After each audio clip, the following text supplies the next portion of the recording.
Hello everyone, and thanks for coming back to the channel. This is the BoldClash Bwhoop B06.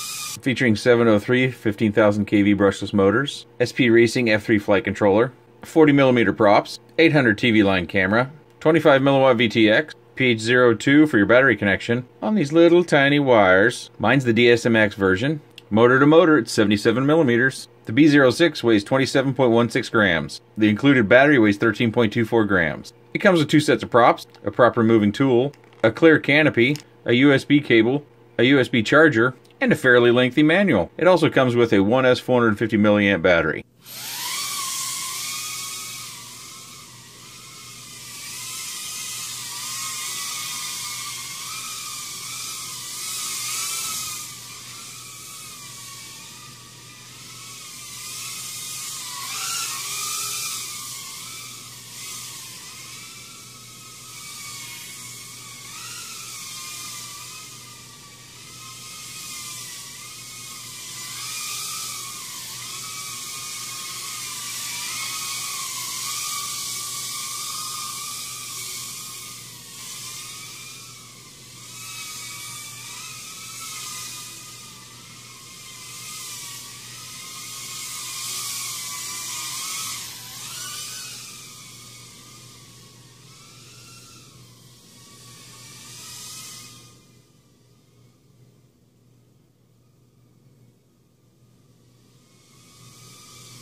So this review is long overdue. I've actually had this for quite a while. I got it well before we went on our vacation, before the new year. But I had some difficulties, and as you notice here, my wires aren't neatly strapped down to the struts as they come from the manufacturer, and that's because I had a crash And then directly after the crash, I had the wobbles. And the wobbles aren't terrible. Let's take a look at the crash and the wobbles.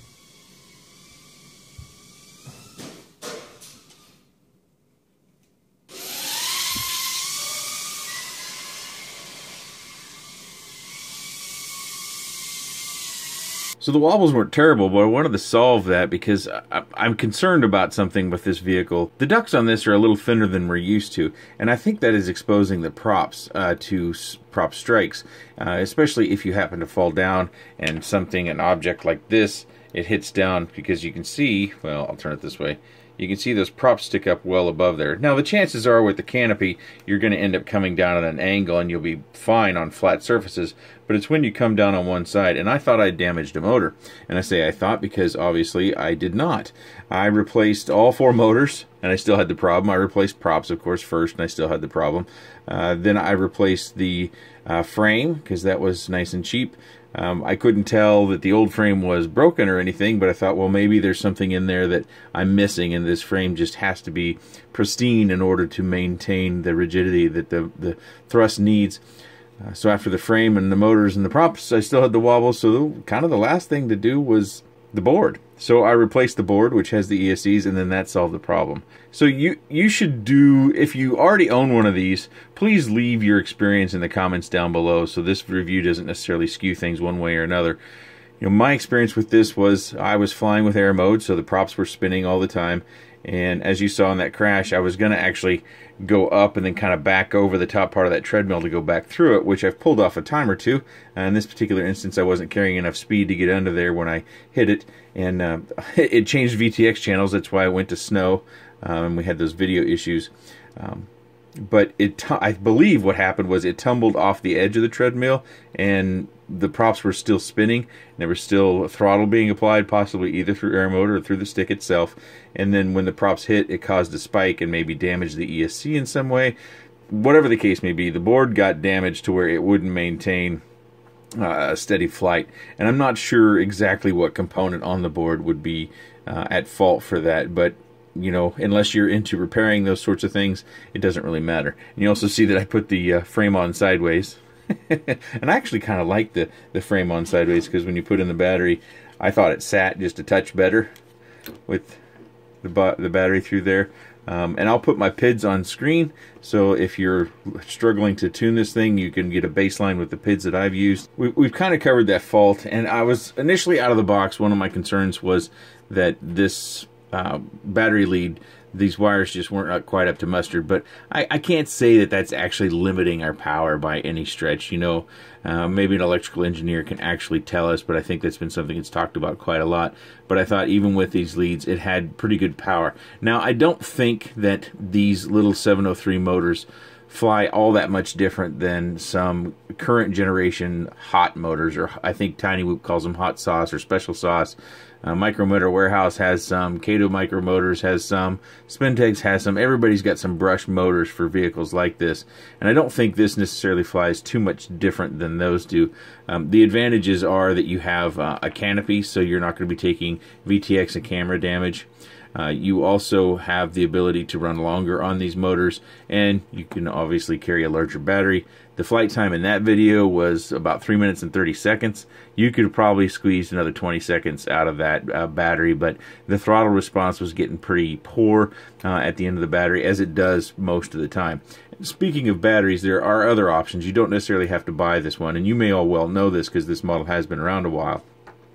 I have a few other batteries to show you. So these batteries, this one doesn't fit. Let's state that this is a 650 milliamp from a MyLipo. Unfortunately, well, it technically would fit, but when you start to push it in here, it feels like you're kind of going to either possibly snap that bracket, or you're going to deform it by shoving this in here. So I wouldn't suggest necessarily buying this one. And quite honestly, I haven't flown this one, so I can't speak to its quality. I have flown these others, and I think they're kind of all the same. They weigh within, you know, a fraction of a gram to be the same. These two here I'm speaking of at the moment. And their dimensions are very, very similar. They felt the same on the sticks. They're both high volts. So whether these are coming out of different manufacturing houses or not, I can't say, but they are options. These do fit pretty well in there if you want to go with these sorts of batteries. They slide in quite nice. And then you can just, well, in this particular case, it won't necessarily work because I've got mine on sideways. But if you had your board oriented the correct way, or how it comes out of the factory, it would just be right here at the end. And you may want that rather than having another lead hanging off. So instead of having that weight that's not supplying any power, you would have mainly battery weight supplying the power rather than that connector. So there are more battery options. You can pick these up from various places. Beta FPV, they sell a lot of stuff on Amazon, so if you like quick shipping and you're in the US, you might possibly in other countries be able to get that quick shipping too. You can pick these up. They're not necessarily cheap. The G&B batteries can be found in various places. I do believe you can find these, of course, on Banggood. You can find them on Amazon. I think there's a few other stateside hobby shops that are also carrying these, and I'll find a couple, one or two, and I'll link them down below if you're looking to buy these batteries from hobby shops and supporting them. The BoldClash, they've got to just be another label just stuck on this thing. Even though this says it's not a high voltage, I charged it just like I do the rest of these. So, and it's not any lighter. It weighs about the same on my scale, or at least, you know, within reason.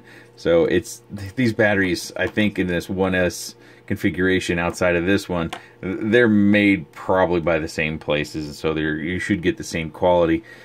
So you have a couple of different battery options. You don't just have to go with the standard that comes from BoldClash, or even a similar form factor with the G&B. If you're wondering about charging, this is the EV Peak charger, and this is the one I can recommend. I've been using this for quite a while now, I think close to 6 months, and it has essentially replaced my high-tech charger that I've been using, mainly because of one simple fact: it can do high voltage batteries. So if you want to charge those batteries that I've shown, this is a good charger. And you can also do various other connectors. You know, the Molex, we used to use those a lot for, well, we called them micro LOSIs, but you can also do the connectors that you see in front of them. It's a little bit wonky in some regards, like when you hit the channel button and the light lights up, and then you normally would increase or decrease the rate you charge, and then hit start stop, and then you hit channel again. It might not go to the next one. I find in my particular case, it likes to skip the second slot. It likes to go from here to here to here, then back around. And then sometimes it will do the same thing on the next one, but it very rarely skips the ones on the outer edge, 1 and 4. So it's a little bit quirky in that regard, but otherwise I've had good luck with this charger, and I've pretty much been using it exclusively for my 1S charging in the last 6 months. I thought the camera was pretty good. The VTX reception, you know, you saw it in the flight footage. It did just as well as you see with other VTXs.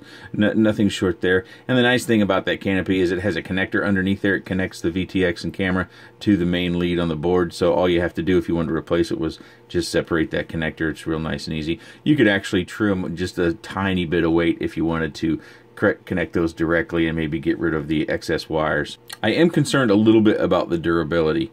I have seen at least one picture where these screws on the bottom have pulled through the mount on the bottom, so you really have to replace the frame at that point, and you might be able to get some sort of glue or something to fill the gap if it's not damaged too bad, but I don't know how, you know, what sort of crash that, you know, was somebody diving a water tower and hit the ground, you know, because they got a fail safe and that was the result. I don't know. But in my case, you know, I had a board damage by landing upside down with possibly air mode on. So that's something you have to keep in mind. And again, if you have one of these and you've been flying it around, please leave your experiences down below so others might be able to learn from your experience and get a better idea of whether this machine is for them or not. If you have any comments, questions, suggestions, or otherwise, please leave those in the section down below. I appreciate your time, and thanks for watching.